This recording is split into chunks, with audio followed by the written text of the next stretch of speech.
I know some of you, like me, need to pick me up in the morning, and I'm going to show you an easy way to make the best cup of coffee. And instead of needing all this equipment, we're just going to get the bare necessities. So let's get started. Okay, so you need to start with some good beans, some filters, a pour-over carafe, a kettle to boil some water, and a grinder. And for mouthfeel, I prefer a porcelain cup over paper cups. One of the fun parts about making pour-over coffee is that you can play around with all the steps in making your cup of coffee. And with the beans, you can choose from light to dark. I say if this is your first time, just pick whatever you normally might pick at a restaurant or a coffee shop and start with those types of beans. For me, I usually like a medium or dark roast, or just plain old good beans. The first step, smell your bag of beans. It's the best. The key is really just grinding this down for a few seconds until we get about the texture of kosher sea salt. So not super fine, not super chunky. And let's give this a grind.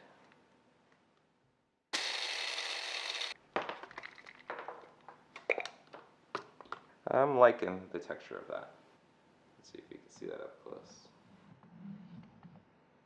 So a step I always forget is boiling your water first. It doesn't really matter. You could use tap water. Some people like filtered water.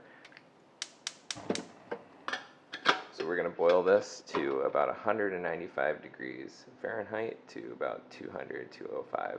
You don't want it too hot or too cold. The reason I love pour-over coffees is it's actually one of the easiest ways to clean up after making a cup of coffee. You just pull the paper filter out and just toss it away, and you only have to wash your carafe. So what I'm going to do is put the filter in. Some people find this a little tricky. It's sort of like folded origami. Just look for the one seam and create like a little pocket. So let's put in our coffee grounds. When we first start the pour over, we want to soak all the beans for about 30 seconds. And this is called the blooming phase.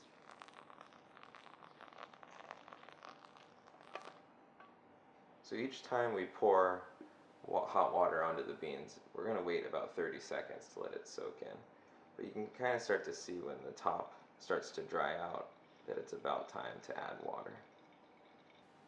Some people stir their coffee, but if you pour and slowly work your way to the outside, that can agitate the beans and cause a stirring motion with the water.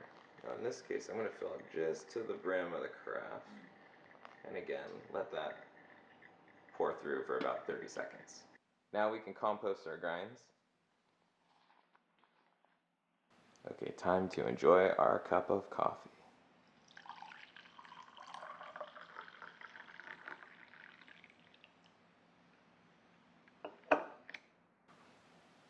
And after all of your hard work, you finally get to enjoy that first sip of coffee in the morning. Now that's a cup of coffee. So in a few steps, grab yourself some boiling water, pour it over some good beans, and with some simple cleanup, you too can start experimenting with making your own great cup of coffee.